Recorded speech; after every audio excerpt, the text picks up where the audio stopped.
तो कॉन्फ्रेंस के लिए थे कि मुल्की सतह पे जो पूरे मुल्क में क्योस आया है इसके हल के लिए पुरअमन हल निकालें।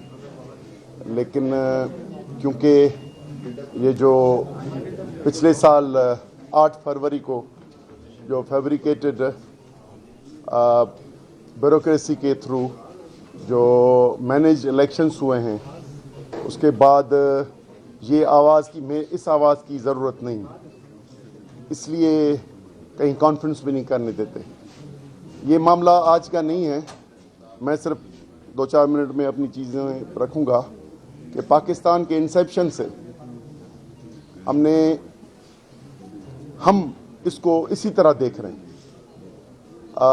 पाकिस्तान का पॉलिटिकल इंसेप्शन 1940, फिर सिंध असेंबली में 43 में रेजोल्यूशन आई, फिर वर्ल्ड वॉर 2 के बाद 46 के बाद एक नई चेन आई, और हम लगता है कि पॉलिटिकली तो जो भी फैसला हुआ 14 अगस्त को, लेकिन इंटरनेशनल ब्रोकेज के हाथ में आ गए, और उसके नतीजे में जो हमने फैसले किए वो एक परमानेंट नहीं है, ना परमानेंट आइडियोलॉजी ना परमानेंट सिस्टम, और उसके सिलसिले में आ रहे हैं।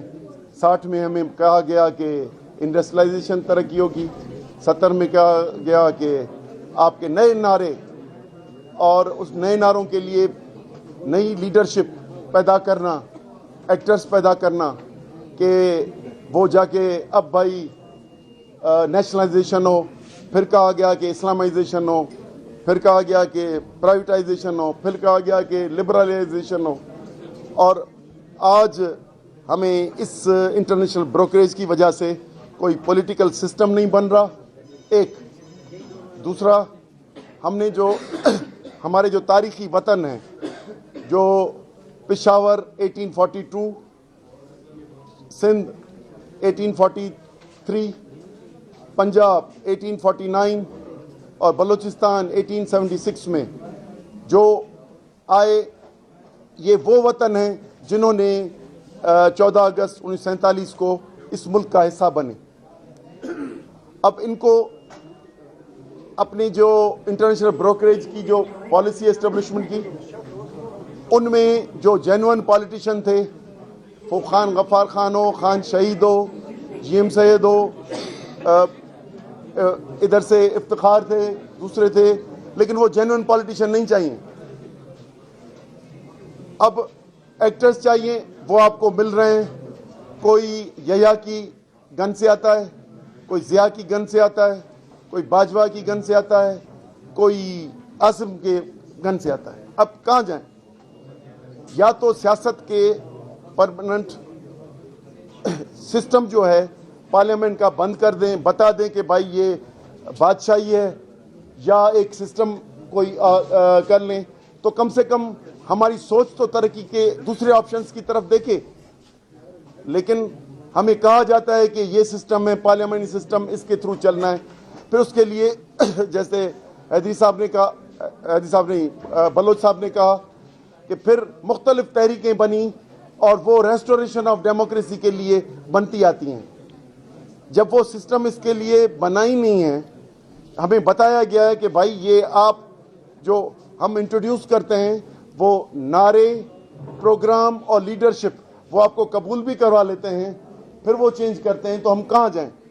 तो मुझे नहीं लगता, क्योंकि मेरी ओरिजिन एक जीएसएन स्टूडेंट फेडरेशन से बनी, जो हम 80s में ये कहते थे कि भाई इस जो है वो शेर जो आदमखोर बन जाए, हम ये मिसाल देते थे, ये 71 की वजह से, तो फिर वो आदम ही खाएगा। तो डेमोक्रेसी जो खाने की आदत हो गई है, अब वो डेमोक्रेसी खाएगा। तो इसलिए हमें अपना अलग वतन करना चाहिए। हम 80s में ये करते थे, लेकिन बने कि भाई ये मुल्क है, हम इसमें चलें साथ मिलके, और अपने लिए, अपने लोगों के लिए एक डेमोक्रेटिक सिस्टम, अपने वो तारीखी वतन जो इस मुल्क में शामिल हुए हैं, उनकी ऑटोनॉमी भी हो और उनके लोगों की सिक्योरिटी और ग्रोथ हो। लेकिन आज तक हम इनसिक्योर हैं। अब कहाँ जाएं?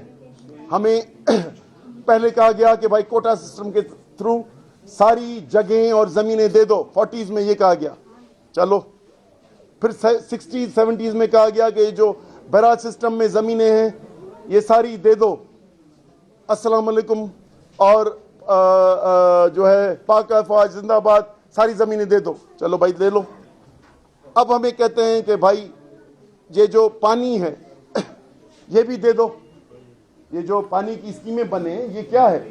دیکھیں کانسٹیٹیوشن نہیں ہے یہ، سارے اکثریت کل میں نے سنی ہے، میں نے سنا ہے وکیلوں سے، میں نے انٹلیکچوئل سے سنا اور کل صحافیوں سے سنا کہ جو بھی سسٹم ہے لیکن کانسٹیٹیوشن کی عمل درآمد نہیں ہے۔ ایک چیز متفق ہے اور میرا خیال ہے ہم بھی اس پہ متفق ہیں، اگر یہ نہیں ہے اور لا اینڈ آرڈر بھی کنٹرول نہیں ہو سکتا، پولیٹیکل پارلیمنٹ بھی نہیں چل سکتی، ہماری آواز بھی آگے نہیں بڑھ سکتی۔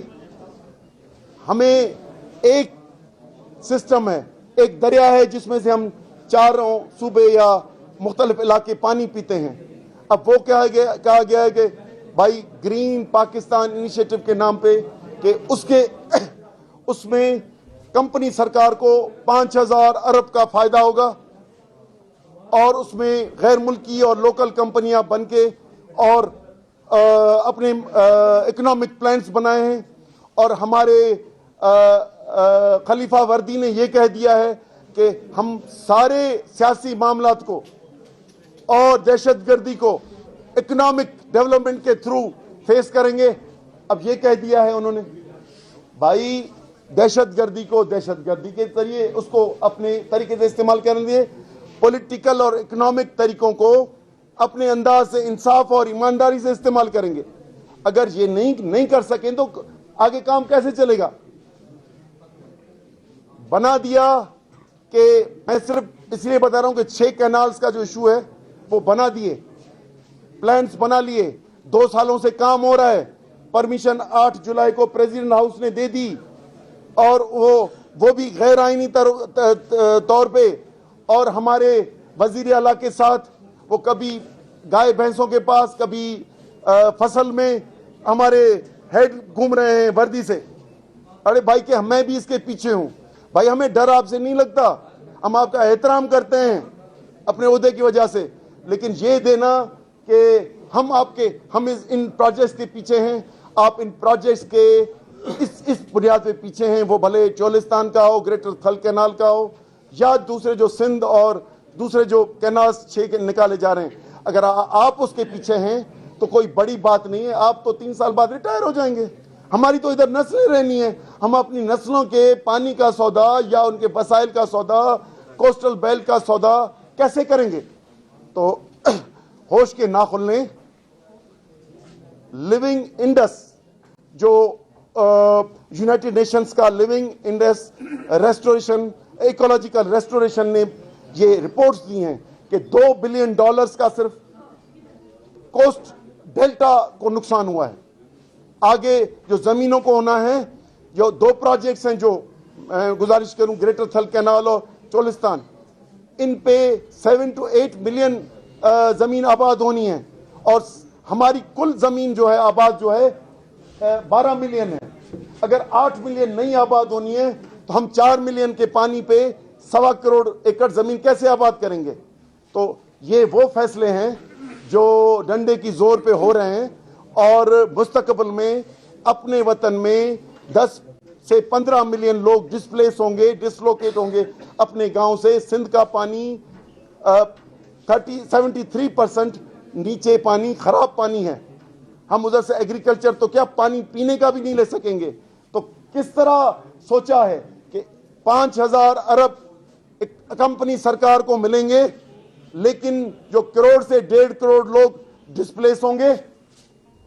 کراچی شہر جو 2 کروڑ لوگوں کا ہے، وہ کوٹڑی سے پانی لیتا ہے، کوٹڑی براج سے پانی لیتا ہے، وہ انکنسسٹنٹ سپلائی کی وجہ سے اس کا پانی ختم ہوگا یا رکے گا؟ تو 2 کروڑ لوگ کیا سال میں جمع کر کے رکھیں گے اور سال میں 2 مہینے میں اور 10 مہینے وہ پانی پیئیں گے؟ تو یہ جاہلانہ فیصلے بند کریں، ریاست کو इंसाफ के साथ चलाएं। अगर कॉन्स्टिट्यूशन नहीं है, मैं सिर्फ ये सवाल करके खत्म करता हूं, अगर कॉन्स्टिट्यूशन पे अमल दरामद नहीं हो रहा, शफाफ इलेक्शन नहीं हो सकती और नए नारे और नए लीडर आपके आते रहेंगे और मफाहमत और मसलियत के नजर पूरी सियासत को कबाड़ा कर देंगे। हमारे दरमियान एक ये नहर है जो हम साथ मिलके पानी पीते हैं, अगर इसको गुड्डू तक या तौसा तक खत्म कर देते हैं तो फिर हमारे दरमियान कौन सा जवाज है साथ रहने का? कॉन्स्टिट्यूशन भी नहीं है और लॉ एंड ऑर्डर भी नहीं है, पॉलिटिक्स भी आजाद नहीं है, इलेक्शंस भी आजाद नहीं है और पानी भी एक दरिया से नहीं पी सकते, जबकि यूरोप के डैन्यूब लें, राइन लें, जो भी नाइल लें, अफ्रीका की 8 मुल्कों से बहती हुई आ रही है और 8 मुल्क जो है खुशी से गुजार रहे हैं। डेल्टा जो हमारा ज्यूल है, दुनिया में जिन मुल्कों के पास डेल्टा है वो खुशनसीब होते हैं, वो खुशहाली है। आप किसी भी यूरोप में जो दोस्त गए, मैं भी 40-50 मुल्कों में गया हूं, जिनके पास भी डेल्टा है वो खुशहाल हैं अक्सरियत। ये हमारी खुशहाली की जमानत, चल के देखें कि बदहाली की शक्ल उधर तस्वीर आपको नजर आएगी। तो इस टाइप से फेडरेशन नहीं चलती, चलानी है तो ठीक चलें, वरना लोगों के नस्लों की, हमारे सिंध में ये तो होगा, आइंदा पूरे नस्ल देखेंगे। जब अभी हम 20% से 25 सालों से कम पानी ले रहे हैं, ठीक है, लेकिन जब ये 80% तक पहुंचेगा तो आइंदा नस्ल किस तरफ देखेगी? यकीनन ये इस्लामाबाद की तरफ नहीं देखेगी, अपने कोई नए रास्ते तलाश करके। मेहरबानी जी।